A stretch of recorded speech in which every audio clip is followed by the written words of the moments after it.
So hello everyone. आज मैं आपके साथ डिस्कस करने जा रहा हूँ सिलॉग्स का सेकंड पार्ट आइदर केस के बारे में। नॉर्मल सिलॉग्स के बारे में आपसे डिस्कस कर चुका हूँ। जिस बच्चे ने नॉर्मल सिलॉग्स अभी तक नहीं देखे हैं तो पहले वो प्रीवियस वीडियो में जाके उसको देखें। आज का जो टॉपिक माइडिया रहने वाला है is a very important topic, either case से रिलेटेड, और इससे रिलेटेड एग्जाम में क्वेश्चन माइडिया आपका बनता है। तो आज मैं आपसे डिस्कस करूंगा इसके बारे में और एक एक चीज़ मैं आपको बेसिक लेवल से बताने की कोशिश करूंगा ताकि जो आइदर केस है जो बच्चों को मैक्सिमम बच्चों को उसमें कन्फ्यूजन रहता है वो आज ना रहे। तो सबसे पहले आप देखिए कि आइदर केस आपका कब बनेगा। उसके लिए आपने एक चीज़ का देखना ध्यान रखना कि इसको 3 स्टेप आपको फॉलो करने पड़ेंगे। इसके लिए 3 स्टेप्स क्या हैं। एक तो पहले एलिमेंट्री केस आपका होना चाहिए। एलिमेंट्री केस का मतलब ये होता है कि सब्जेक्ट और ऑब्जेक्ट उसमें आपका सेम होना चाहिए। उसके बाद बोथ आर रॉन्ग, दोनों के दोनों रॉन्ग होने चाहिए। उसके बाद कॉम्प्लीमेंट्री पेयर। कॉम्प्लीमेंट्री पेयर का मतलब क्या है, एक में सम हो तो दूसरे में नॉट होना चाहिए, एक में ऑल है तो दूसरे में सम नॉट होना चाहिए, एक में सम है तो दूसरे में सम नॉट होना चाहिए। ठीक है, सम के साथ नो आ रहा है, ऑल के साथ सम नॉट आ रहा है और सम के साथ सम नॉट आएगा। जब ये कंक्लूजन आएंगे, एक में सम कह रहा है दूसरे में नो कह रहा है, अगर ये कंक्लूजन वहाँ पे बनता है तो वहाँ पे माइडियर आपका आइदर केस बनेगा।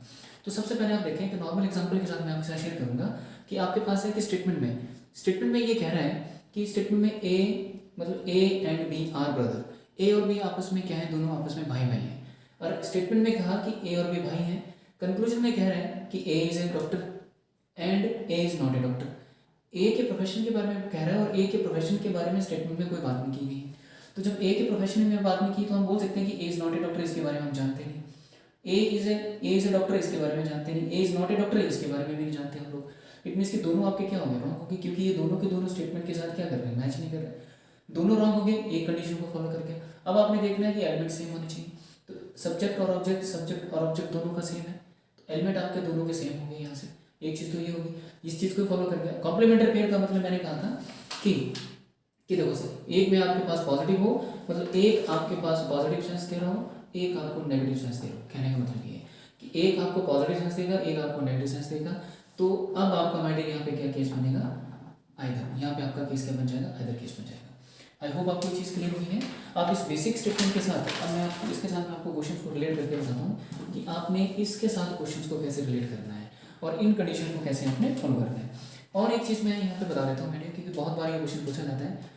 ऑल के साथ नो केस आता है। अगर एक कंक्लूजन में उसने ऑल कह दिया और दूसरे में ये नो कह रहा है तो यहाँ पे आपका नो आइदर केस। तो इस कंडीशन में आपका आइदर केस कभी नहीं बनता।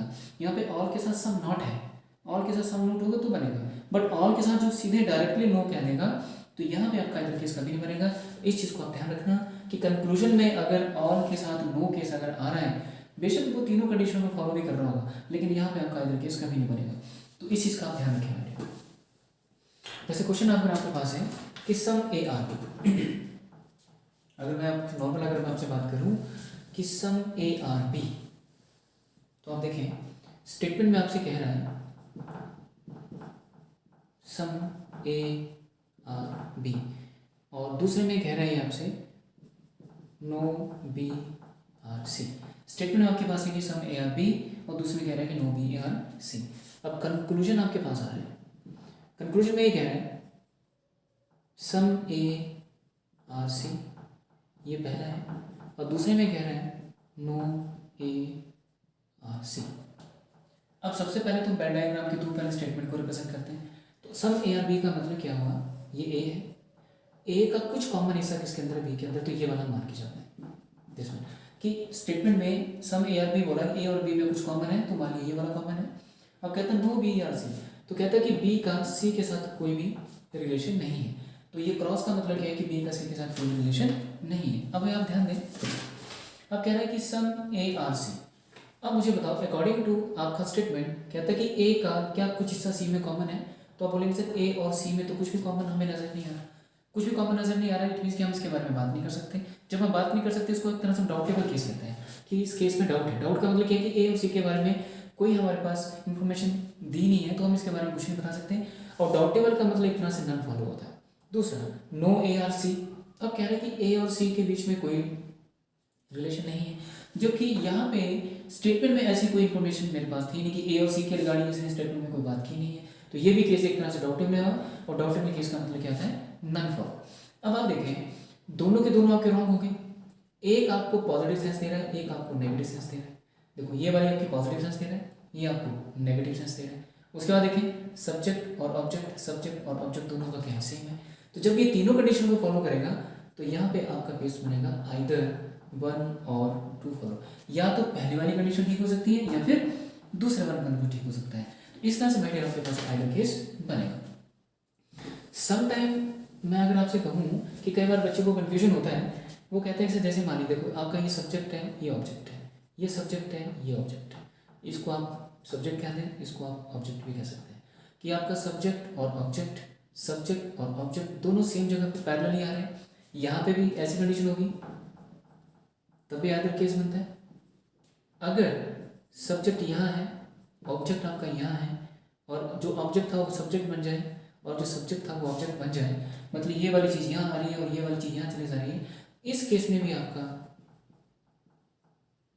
आइदर केस बनता है। तो यहाँ पे भी आपने कंफ्यूज नहीं होना कि सब्जेक्ट के नीचे सब्जेक्ट, ऑब्जेक्ट के नीचे ऑब्जेक्ट अगर पैरेलली मिल भी रहा है, अगर ये चीज़ ना भी मिल रही है, जहाँ सब्जेक्ट था वहाँ ऑब्जेक्ट आ गया और जहाँ ऑब्जेक्ट है वहाँ सब्जेक्ट आ जाए, इस केस में भी आपका क्या बनेगा, आइदर केस बनेगा। तो दोनों केस में क्या चीज़ आप रिप्रेजेंट कर सकते हैं, आइदर केस को आप रिप्रेजेंट करते हैं। जैसे स्टेटमेंट की अगर मैं बात करूँ आपसे कि आपके पास जो स्टेटमेंट है वो कह रहा है कि ऑल ए आर बी। दूसरी स्टेटमेंट में ये कह रहा है सम बी आर सी। अब कंक्लूजन नंबर 1 है आपके पास all A are C. Number 2 आपके पास है सम ए आर नॉट सी। अब इसको वेन डायग्राम के थ्रू अगर हम रिप्रेजेंट करना चाहें तो वेन डायग्राम के थ्रू हम इसको रिप्रेजेंट कैसे कर सकते हैं वो आप थोड़ा सा ध्यान दें। सबसे पहले आप देखें यहाँ पे, अब इस स्टेटमेंट में कह रहा है कि ऑल ए आर बी। तो ऑल ए आर बी का मतलब क्या है कि सारा का सारा ए जो है वो कंप्लीटली किसके अंदर है, बी के अंदर है।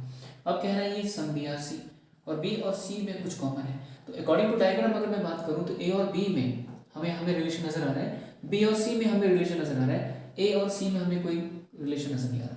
तो पहला कंक्लूजन ये कह रहा है आपका कि ऑल ए आर सी, तो कहता है कि सारा का सारा ए सी के अंदर होना चाहिए, जबकि सारा का सारा ए सी के अंदर ऑलरेडी है नहीं, तो ये क्या हो गया आपके पास, नो केस। अब कह रहा है कि सम ए आर नॉट सी, ए और सी के बीच में कुछ भी नेगेटिव इन्फॉर्मेशन है नहीं, जब नेगेटिव यहाँ दे नहीं रखी तो यहाँ पे भी हम कुछ बोल नहीं सकते, तो ये भी कहा गया मैटर आपके पास रॉन्ग हो गया। अब आप यहाँ देख सकते हैं कि आपके पास दोनों के दोनों रॉन्ग हो गए। ये सब्जेक्ट आपका, ये object, subject object both are same है, और एक केस आपके पास पॉजिटिव है, एक केस आपके पास क्या है, नेगेटिव है। एक आपको पॉजिटिव इन्फॉर्मेशन दे रहा है और एक आपको नेगेटिव इन्फॉर्मेशन दे रहा है। आप ध्यान दें इस चीज़ को, जब ये तीनों कंडीशन को सेटिस्फाई करेगा तो आप यहाँ कह सकते हैं कि ये क्या है आपके पास, आइदर केस। आइदर केस में कहते हैं या तो 1 फॉलो होगा या तो 2 फॉलो होगा, मतलब 1 और 2 फॉलो। इस तरह से माइडियर आप हर एक क्वेश्चन को देखें और करने की कोशिश करें कि आइदर में आपने किन किन कंडीशन को ध्यान रखना, वेरी इंपॉर्टेंट है ये। तो इसमें आप कंफ्यूज बिल्कुल ना हो कि आइदर केस आपका कब लगेगा। नेक्स्ट मैं आपको कुछ कंफ्यूजिंग स्टेटमेंट्स देता हूँ, इसके साथ अगर कंफ्यूजिंग स्टेटमेंट्स कई बार एग्जामिनर दे देता है तो आप थोड़ी सी समझ आए कि ये अगर आती है तो करना क्या है। देखो अगर आपके पास एनी, ईच एंड एवरी, तो जाने का एनी, ईच एंड एवरी की बात जब भी करेगा इट मीन्स कि वो किसकी बात कर रहा है, आपके पास ऑल की बात कर रहा है। उसके बाद जैसे आपके पास आएगा only B is A, only B is A ये कहता है तो उसका मतलब ऑल ए आर बी होता है, वो ध्यान देना आप सब। इसके बाद एट लीस्ट या फिर एट लीस्ट सम या फिर ऑलमोस्ट जनरली, और उसके बाद मोस्टली। ये केस जो भी आते हैं, ये सारे केस जितने भी हैं आपके पास, ये हैं किसको रिप्रेजेंट करेंगे, सम को रिप्रेजेंट करेंगे। उसके बाद no, no one, none, single, ये हमेशा किसको रिप्रेजेंट करेगा, नो को रिप्रेजेंट करेगा। जनरली अगर स्टेटमेंट में अगर एग्जामिनर इन वर्ड्स को यूज करता है, एनी, ईच, एवरी, तो हमेशा all, only B are A का मतलब रिवर्स ऑफ ऑल होता है। At least some, almost, generally, mostly, ये सम को रिप्रेजेंट करते हैं। No one, no, not single, ये भी हमेशा किसको रिप्रेजेंट करेगा, आपका नो को रिप्रेजेंट कर जाएगा। ये थोड़ी सी आप देख लेना क्योंकि ये थोड़ी कंफ्यूजिंग स्टेटमेंट्स रहती हैं और कई बार एग्जामिनर इससे रिलेटेड क्वेश्चन आपका बनाता है। तो कुछ क्वेश्चन मैं आपसे डिस्कस कर लेता हूँ, 1-2, ताकि आपको आइदर वाला केस कवर हो जाए। जैसे आपके पास है सम पेन आर ब्लैक, दूसरी स्टेटमेंट कह रही है आपके पास all black are red, some pen are black and all black are red. अगर ये चीज़ आती है तो सबसे पहले नंबर 1 कंक्लूजन में आपका कह रहा है ऑल पेन आर रेड, ये आपका कंक्लूजन नंबर 1। नंबर 2 में अगर मैं बात करूं some red are not pen, ये कह रहा है। तो आप देखें यहाँ पे पहले तो आप स्टेटमेंट को देखें कि सम पेन आर ब्लैक है कि सम पेन आर ब्लैक का मतलब ये पेन है आपके पास, कुछ पेन जो वो क्या है ब्लैक है, और कहता है कि ऑल ब्लैक आर रेड कह रहा है कि सारे के सारे ब्लैक के आपके पास से रेड है। तो कह रहा है कि ऑल पेन आर रेड। अब देखो सारे के सारे पेन को रेड के अंदर ले जाने की बात कर रहा है कि क्या सारे के सारे पेन रेड के अंदर है, तो आप बोल देंगे सर बिल्कुल नहीं, ये तो इन्फॉर्मेशन है ही नहीं। फिर कहेंगे some red are not pen. अब कह रहा है कि some red are not, red और पेन के बीच में कुछ भी नेगेटिव नहीं पता हमें, तो इसके बारे में हम बता नहीं सकते। तो देखो दोनों रॉन्ग हो गए। अब इसमें आपने देखना है, देखो सब्जेक्ट और ऑब्जेक्ट, सब्जेक्ट और ऑब्जेक्ट दोनों सेम है आपके पास, तो एलिमेंट्री आपके पास एलिमेंट दोनों सेम हो गए।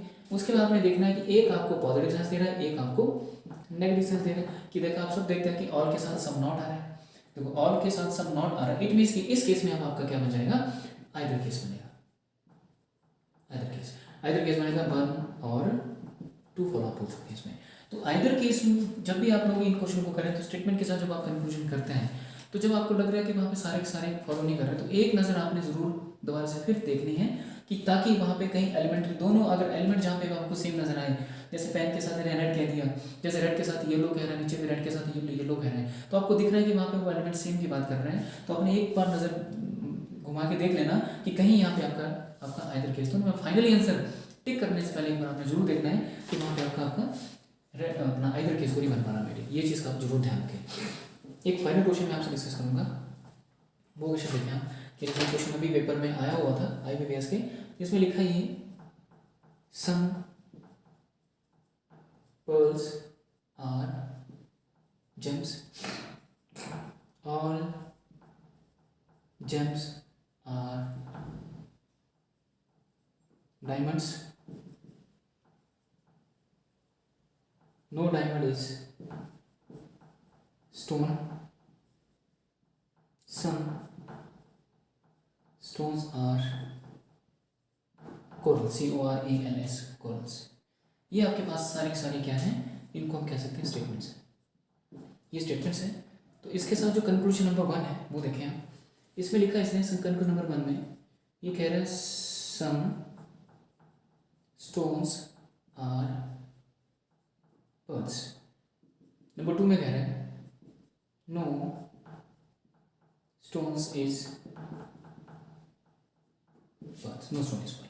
तो आप देखें सबसे पहले हम देखते हैं कि ये कह रहा है पहले तो पर्ल्स के बारे में कि सम पर्ल्स आर जेम्स, तो सम पर्ल्स आर जेम्स आपका ये बन गया। उसके बाद कहा इसने कि all gems are diamond, all gems are diamond हो गए। उसके बाद कह रहा है कि no diamond is stone, no diamond is stone हो गया। उसके बाद ये कह रहा है आपसे कि सम स्टोन्स आर डायमंड, तो सम स्टोन्स आर क्या हो जाएंगे, सम स्टोन्स आर कोरल। तो आपको दिख रहा है यहाँ से कि पर्ल का कुछ हिस्सा जेम्स में है, फिर इसका कुछ हिस्सा डायमंड में भी है, डायमंड का स्टोन के साथ नहीं है, और स्टोन का किसके साथ है, कोरल के साथ है। अब पहले में कह रहा है कि सम स्टोन्स आर पर्ल्स। अब देखो सम स्टोन्स आर पर्ल्स, तो वो स्टोन्स और पर्ल्स में कोई भी नेगेटिव इन्फॉर्मेशन नहीं है। ये जो नेगेटिव इन्फॉर्मेशन है वो डायमंड और किसकी है, इसके बारे में, तो पहला ही रॉन्ग हो गया। फिर कह रहा है कि no stone is pearls, no stone is pearls का मतलब स्टोन्स और पर्ल्स के बीच में कुछ भी नेगेटिव इन्फॉर्मेशन नहीं है, तो ये भी रॉन्ग हो गया आपके पास, क्योंकि इन दोनों के बीच में नेगेटिव इन्फॉर्मेशन दिख रही है, लेकिन इन दोनों के बारे में नहीं पता हमें, क्योंकि ये सारे पर्ल्स के बारे में बात कर रहा है, ये सारे स्टोन्स के बारे में बात कर रहा है, तो दोनों रॉन्ग हो गए। उसके बाद देख रहे हैं सब्जेक्ट और ऑब्जेक्ट, सब्जेक्ट और ऑब्जेक्ट दोनों का सेम है, यहाँ पे आपके पास एलिमेंट सेम हो गए। उसके बाद देखेंगे एक आपको पॉजिटिव सेंस दे रहा है, एक आपको नेगेटिव सेंस दे रहा है। जब ये तीनों कंडीशन में सेटिस्फाई करें, जब आपके दोनों रॉन्ग हो, उसके बाद आपके सब्जेक्ट और ऑब्जेक्ट दोनों के सेम हो, उसके बाद एक पॉजिटिव सेंस दे रहा है, एक नेगेटिव सेंस दे रहा हो, तो यहाँ पे आप बोलेंगे फिर आखिर में आइदर केस, क्या बोलेंगे इसमें, आइदर केस, आइदर 1 और 2 फॉलो। यहाँ पे आप बोलेंगे माय डियर आइदर 1 और 2 फॉलो। आई होप आपको ये आइदर केस अच्छे से समझ आ गया होगा। ठीक है, एक बार आप वीडियो को पॉज करके देखें माय डियर, और एक दो बार जब आप इन बेसिक कंसेप्ट समझने की कोशिश करेंगे जब भी, तो आइदर केस के बारे में आपको एक चीज़ क्लियर हो जाएगी। It's not a very tough. हाँ, सबसे बड़ी बात है कि आपको पहले तो बेसिक चीज़ क्लियर होनी चाहिए। जब बेसिक सिलॉक्स को आप करते हो फिर आइदर केस उसके बारे में चलता है। उसके आगे मैं आप लेके आऊँगा माय डियर आपके पास पॉसिबिलिटी वाले केस, कि पॉसिबिलिटी में हम लोग कैसे सिलॉक्स को करेंगे। उसके बाद आपका चलेगा ऑनली, फिर ऑनली फ्यू वाला केस। तो एक एक चीज़ मैं आपको डिस्कस करने की कोशिश करूँगा। आज जो चीज़ मैंने आपसे डिस्कस की आई होप कि आपको चीज़ क्लियर हुई होगी। अगर इस वीडियो ने अगर आपके बेसिक कंसेप्ट को इंप्रूव करने में अगर आपकी हेल्प की है तो मुझे आप कमेंट सेक्शन में ज़रूर लिख के बताएं माय डियर कि आपका आइदर केस में जो भी आपको क्वेरी रहती है वो आप क्लियर हो चुकी है। So thank you so much. अब मैं मिलूंगा आपसे नेक्स्ट वीडियो में। So thank you very much.